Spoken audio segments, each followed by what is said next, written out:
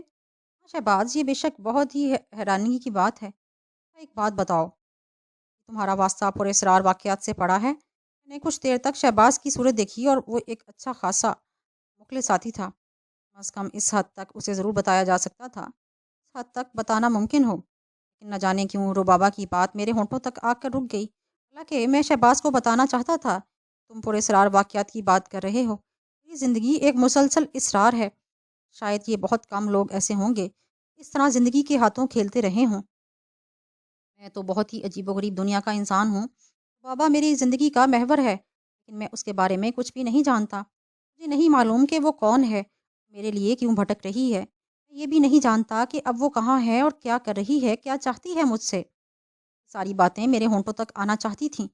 مجھے یوں لگا جیسے کسی نے میرے ہونٹوں پر ہاتھ رکھ دیا ہو، نرم اور ملائم ہاتھ جو شاید ربابہ ہی کا ہو. باز میری کیفیت سے بے نیاز اپنی کافی کے پیالی سے گھونٹ لے رہا تھا. اس نے میری جانب دیکھ کر کہا، خاموش کیوں ہو گئے؟ شہباز، اسرار واقعات کا کسی کی زندگی سے کوئی تعلق ہوتا ہے یا نہیں ہوتا؟ میں یہ نہیں جانتا. تم دادا جان کے بارے میں کہتے ہو.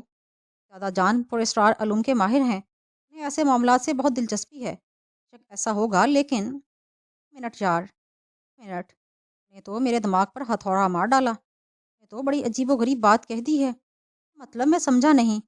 دادا جان یار ایک بات بتاؤ. مائلہ کی کیفیت پورے اسرار ہے.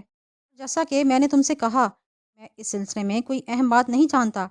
مگر دادا جان، میرے خدا، دادا جان اس سلسلے میں ہماری بہترین مدد کر سکتے ہیں. سوال یہ پیدا ہوتا ہے کہ تم کیا کہو گے دادا جان سے شمائلہ کے بارے میں. جو کچھ میرے ذہن میں ہے وہ بہت عجیب ہے.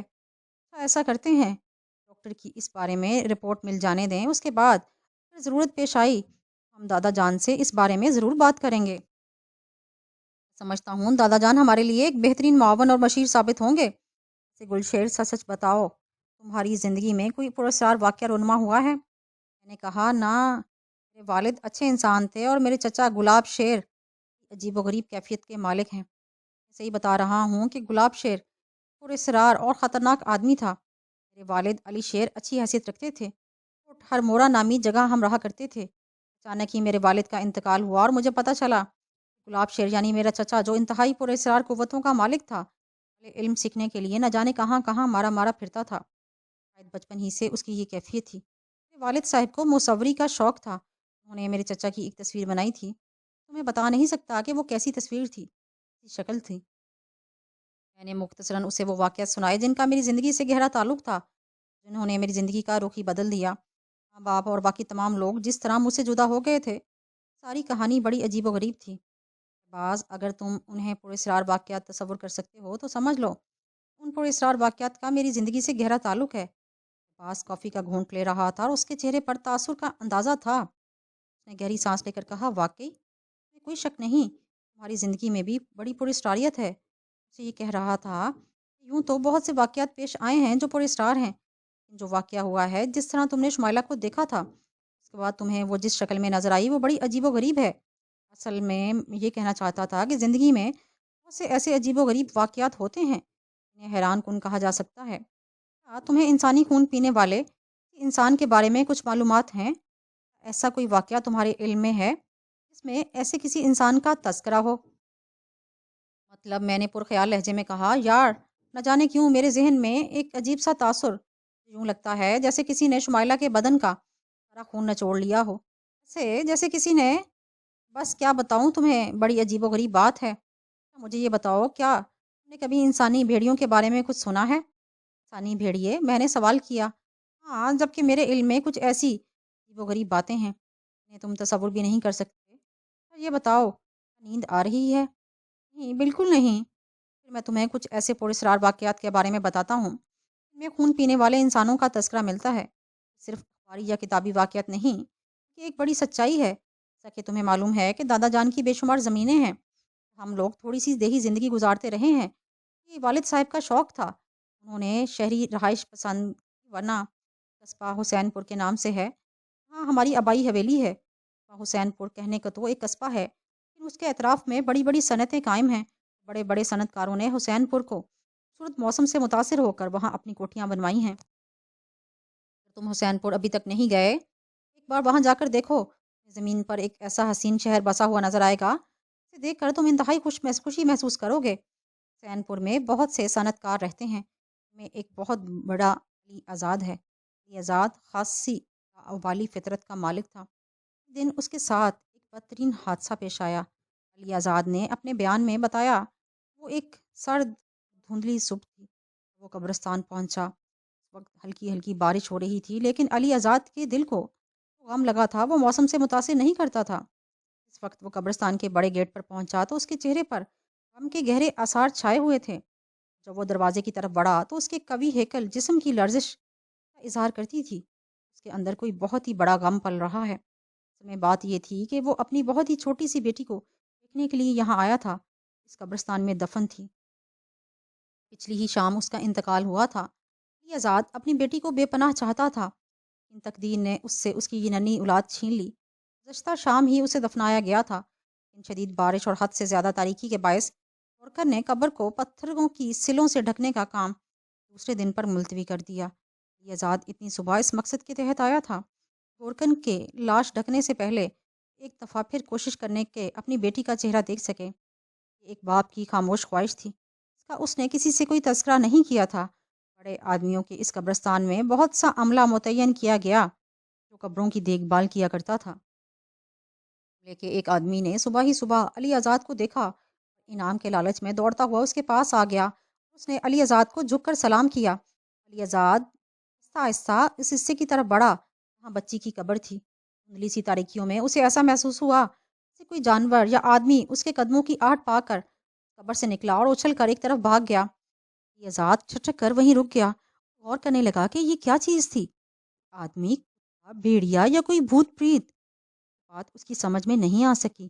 بہرحال گورکن اس کے پیچھے پیچھے آیا۔ اس نے خود بھی شاید اس بات پر غور کیا تھا، لیکن یہ دیکھ کر اس کا منہ حیرت سے کھلے کا کھلا رہ گیا۔ اس کے حلق سے بے اختیار ایک چیخ نکلی، ارے باپ رے!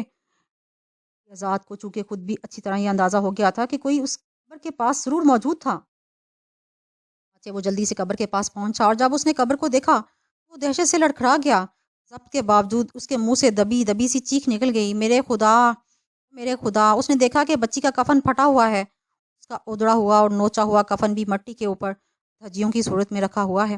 لاش کے اعضاء الگ الگ ہو چکے ہیں، بچی کا ننھا سا پیٹ چاک کر کے آنتیں نکال لی گئی تھیں، اس کے جسم کے دوسرے حصے پر دانتوں کے نشانات نمایاں تھے۔ ایسا معلوم ہوتا تھا جیسے کسی جانور نے لاش کو قبر سے نکال کر ہڑپ کرنے کی کوشش کی ہے۔ علی آزاد کو اپنی بیٹی سے بے پناہ محبت تھی، وہ تو اس کا تصور کے تحت یہاں آیا تھا کہ آخری بار اس کا دیدار کرے، لیکن اس کا جو حال اس کی نگاہوں کے سامنے آیا تھا اس نے اسے برباد کر کے رکھ دیا۔ وہیں گھش کھا کر گر پڑا۔ بد نصیب باپ کو فوراً ہسپتال پہنچایا۔ یہ آزاد ہفتوں زیر علاج رہا، لیکن اس حادثے کا اثر اس کے ذہن پر ایسا ہوا وہ پھر درست ہو ہی نہ سکا، کہ اعصاب مفلوج ہو گئے تھے۔ مشکل تمام اس نے یہ ساری تفصیل بتائی۔ یہ حادثہ کوئی معمولی نہیں تھا، پورے حسین پور میں ایک شدید سنسنی پھیل گئی۔